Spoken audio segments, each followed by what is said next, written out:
Assalamualaikum warahmatullahi wabarakatuh. Saya Ailia Listiani dari SDN 4 Bangunjaya, CGP Angkatan 10. Di sini saya akan memaparkan koneksi antar materi modul 1.4 Budaya Positif. Dalam koneksi antar materi modul 1.4 ini akan menjelaskan kaitannya antara filosofis Ki Hajar Dewantara dengan nilai dan peran guru penggerak, juga visi guru penggerak dan budaya positif. Guru penggerak merupakan sosok pemimpin pembelajaran yang mampu mendorong tumbuh kembangnya murid secara holistik sesuai dengan kodrat alam dan kodrat zaman. Selain itu, guru penggerak juga harus aktif dan proaktif dalam tergerak, bergerak, dan menggerakkan guru lain untuk mengimplementasikan fondasi Ki Hajar Dewantara dalam menciptakan pembelajaran yang berpihak pada murid, menjadi tuntunan, dan mampu berperan sebagai teladan. Nilai guru penggerak diantaranya mandiri, reflektif, kolaboratif, inovatif, dan berpihak pada murid. Peran guru penggerak yakni pemimpin pembelajaran, menggerakkan komunitas praktisi, menjadi coach bagi guru lain, mendorong kolaborasi antar guru dan mewujudkan kepemimpinan pada murid. Dari nilai dan peran guru penggerak dapat disimpulkan bahwa ada keterkaitan yang sangat erat dengan filosofis Ki Hajar Dewantara yang menyatakan bahwa tujuan dari pendidikan adalah menuntun segala kodrat yang ada pada anak agar mereka dapat mencapai keselamatan dan kebahagiaan yang setinggi-tingginya baik sebagai manusia maupun sebagai anggota masyarakat. Untuk mewujudkan perubahan paradigma dunia pendidikan, diperlukan strategi yaitu visi dan prakarsa perubahan yang tepat untuk mencapainya. Visi akan terwujud dengan kolaborasi yang baik antar seluruh warga sekolah. Dalam pencapaian visi tersebut, diperlukan langkah konkret dengan penerapan metode inquiry apresiatif dengan melalui tahapan bagja. Langkah-langkahnya adalah sebagai berikut. 1. Buat pertanyaan. 2. Ambil pelajaran. 3. Gali mimpi. 4. Jabarkan rencana. Dan 5. Atur eksekusi. Dengan menerapkan tahapan bagja, akan mewujudkan pembiasaan-pembiasaan positif yang akan menjadi budaya.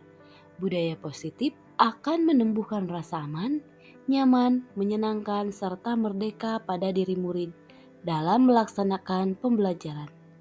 Mereka akan termotivasi untuk berpikir kritis, merdeka berkarya, berkreasi, mencipta, mandiri, dan bertanggung jawab.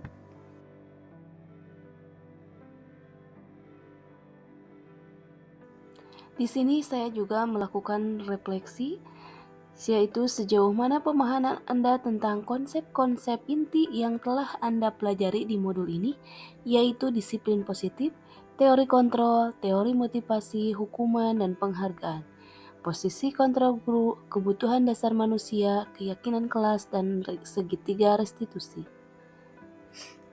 Disiplin positif. Dengan mewujudkan disiplin positif, murid terdidik untuk melakukan kontrol diri, rasa percaya diri.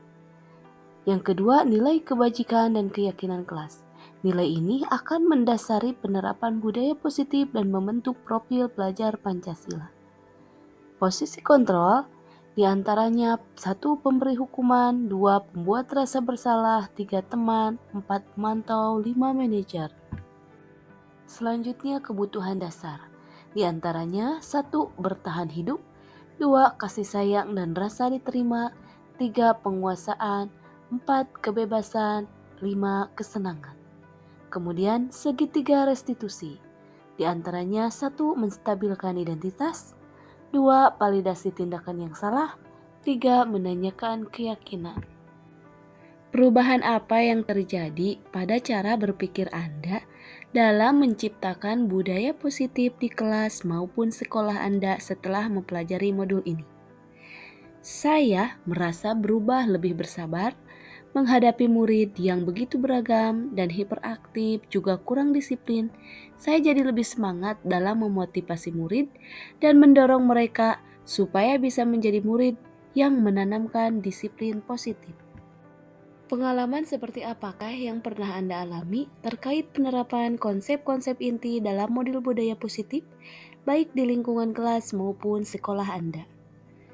Dalam penerapan posisi kontrol sebagai manajer, masih tidak sejalan dengan situasi di sekolah, di mana rekan sejawat saya masih menerapkan posisi kontrol sebagai penghukum dalam mendisiplinkan budaya positif. Namun, itu adalah tugas saya sebagai CGP untuk menggerakkan rekan sejawat menerapkan posisi kontrol sebagai manajer. Bagaimana perasaan Anda ketika mengalami hal-hal tersebut? Saya merasa tertantang untuk mengimplementasikan segitiga restitusi dengan peran sebagai manajer, yaitu menggunakan restitusi untuk mengajak murid menganalisis keadaan untuk memperbaiki kesalahannya. Menurut Anda, terkait pengalaman dalam penerapan konsep-konsep tersebut, hal apa sajakah yang sudah baik? Adakah yang perlu diperbaiki? Hal yang sudah baik adalah dalam pembuatan keyakinan kelas dan menjalankan keyakinan kelas yang sudah disepakati dengan tanggung jawab. Hal yang masih perlu diperbaiki adalah posisi kontrol guru yang terkadang masih menerapkan posisi kontrol penghukum atau pembuat rasa bersalah, kini berubah menuju posisi kontrol manajer. Sebelum mempelajari modul ini, ketika berinteraksi dengan murid berdasarkan 5 posisi kontrol, posisi manakah yang paling sering Anda lakukan dan bagaimana perasaan Anda saat itu? Setelah mempelajari modul ini, posisi apa yang Anda pakai dan bagaimana perasaan Anda? Sebelumnya, saya menerapkan posisi kontrol dengan pembuat rasa bersalah. Saat itu, saya merasa tindakan yang saya lakukan sudah benar. Ternyata itu adalah kurang tepat. Setelah mempelajari modul 1.4, saya mencoba menerapkan posisi kontrol manager. Saya merasa bahagia karena murid saya lebih bisa menemukan solusi untuk memperbaiki kesalahannya. Sebelum mempelajari modul ini, pernah Anda menerapkan segitiga restitusi ketika menghadapi permasalahan murid Anda?